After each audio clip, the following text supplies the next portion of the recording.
Dave from the Redneck Garage. I'm out here in the driveway giving you an update video. Where have I been? I've been doing life. I got another grandbaby on the way. It's been so stinking hot this summer that I lost all will to do anything outside except for stuff I had to do. I put on 2 water pump timing belts on a Toyota and a Honda. You know, just a bunch of mechanical stuff around the house, but nothing as far as the projects go. The Toyota truck's been sitting. That's going to be something that's coming up. Today, I thought we would describe what I'm going to do with my Jeep Cherokee. I've got an 86 Jeep Cherokee with a 4.06 cylinder in it that's running like crap. I got to figure out if I'm going to sell it, keep it. What am I going to do with it? Let's take a look at it. It is in really good shape as far as like the body work goes. There's very little damage to the paint. I washed all the mold off of it where it's been sitting under a tree.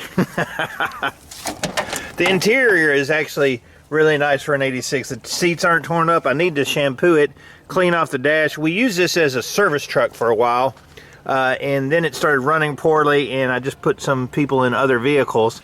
Well, it's starting to get cleaned up a little bit, and this is basically how it was turned back into me after employees were driving it. And here's something that I would say about that.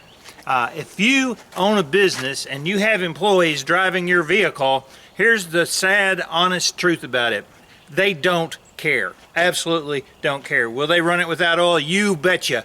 Will they drive it overheating until it stops running? You betcha they will. Will they spill a milkshake in the front seat and just leave it there? They will. They'll do that because they don't give a crap, right?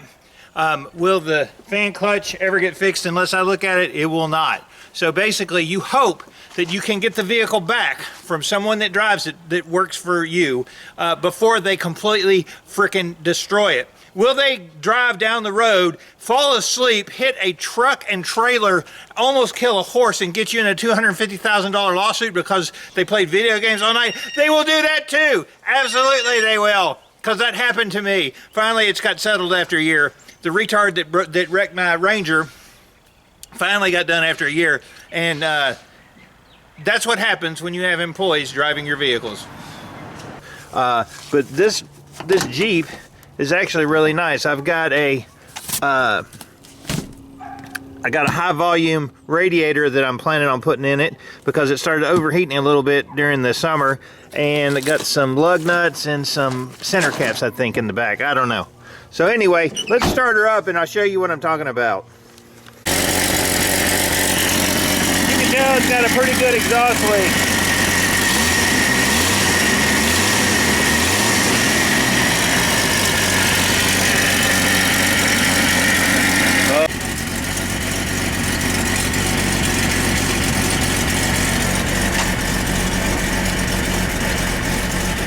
Now, I'm not really sure what I'm going to do with the Jeep as far as like selling it or keeping it, but I do know this, that it's got 196,000 miles on it. It's got a bulletproof 4.0 engine, and I can fix it. So that's what we're going to do. I'm going to be putting on an exhaust manifold because the 4.0s are notorious for cracking those exhaust manifolds. We're going to put that on. That's going to quiet it down quite a bit. And then we're going to diagnose what's wrong with the running aspects of it. We're going to do a cylinder test to make sure that the valves and everything are okay, and we're going to go from there. But I think that's going to be a fun little project that won't take too awful long to go through a tune-up on a 4.0 and an exhaust manifold. So that's kind of my plan with that. A lot of people wonder what happened to Randy. Here's a little video of that. I'm sweating to death working on a Toyota RAV4, and this has not been my favorite thing to work on, putting a water pump on this thing for my son's brother-in-law, trying to do him a favor. But I've got a phone call. Somebody's coming over. Oh my God. Holy crap. Oh Lord, Randy's here! What the heck is that thing? Oh, it's my wife's new toy. What? It's my wife's new toy. And you're driving it? Well, I just had to see it. Did you have to, does it have like little saddlebags where you can remove your testicles and put them in there? No, but you got to spread your legs really far apart. That is so gay. Man. It's a little buddy. Okay, so how long do you give her before she crashes it? 2 weeks. 2 weeks. All right, we're going to give it 2 weeks. Well, maybe 1 week. It's a Chinese. Where is this thing made? I don't know, Taiwan, I think. Yeah, okay, so this is like a Chinese version of the Italian scooters, evidently. Like the Vespa or something. Yeah, I mean, it actually looks like it's pretty well made. It's not like a junky Chinese looking one. I mean, it looks pretty cool. Looks fairly. It's a Buddy 150.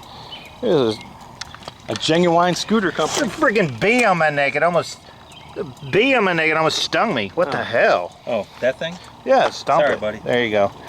Wow. I don't even give it 2 weeks. I give it less. But it does have a cigarette lighter attachment, so if you want to plug your phone in. Or your cigarette lighter. Oh, your cigarette lighter. That's nice. Look at my hands. That's gross. I don't know. How many miles are on it? 3,000 miles. Maybe it was used. It looks used. Well, yeah, of course it was used. How much you pay for this thing? I have no idea. You really don't know. I really don't know. It needs washing. I'm guessing 1,200. 1,200 I'm bucks? guessing 1,200. That's not bad. I don't know, man. This is not something that... It's got white walls. Look at that. Well, it's got brown walls. Yeah. You need to clean it. Huh? So what's your overall impressions of this thing, sir? The Buddy 150. Well, it's kind of fun. Is it? Yeah. What happened when your daughter drove it? She almost ran into the neighbor's fence. And she said, okay, I think I need a lesson. Okay, so there's some issues with it. We're gonna see how long. with the driver. Well, yeah, but it's still a scooter, and the thing probably goes pretty. How fast have you driven it? Oh, not far. It goes up to 80. fast. There's no way. Probably goes. I bet this thing will get up to 60 miles an hour though. My neighbor said he got it up to 65. 65. Okay, and he's a pretty big boy. Bob, no, he's shorter than me, but he's stocky. Right. He rides Harleys. Right. He So said he got it up to 65. so Nancy, who weighs 14 pounds, Right. could get it up to about 70. Yeah, maybe. I don't know. Okay. It would go too fast for me, I think. I'm telling you, dude, this is not your best thing to see in your driveway. I'm just saying.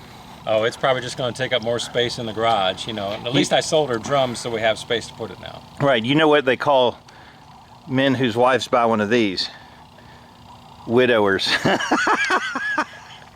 hope not. right. Well, her life insurance is paid up. Well, there you go. See? There you go. There you go. No helmet, no nothing. You're just rawhiding it. I'm rawhiding it. Okay. Yeah. Nice. Okay. Well, I'm going to get back to this Rev4. Woo! You can watch me sweat. He's not going to watch very long because No, he's I'm not going to leaving. sweat. He's leaving. I got to go down to the mother-in-law's. Okay. Have fun with that. Yep. There he goes.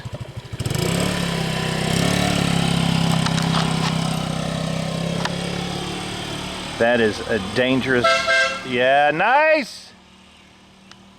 Somebody's gonna get hurt.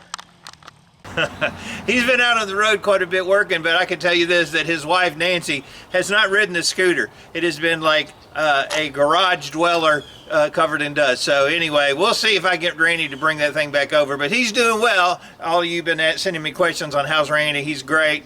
He's been busy with work, and the scooter did not kill him. So anyway, that'll be it for the video for the day. I just wanted to give you an update. Next video is going to be of the Jeep. We're going to diagnose what's wrong with it, why it's not running well, get an exhaust manifold on it, working on a 4.0 again. Awesome.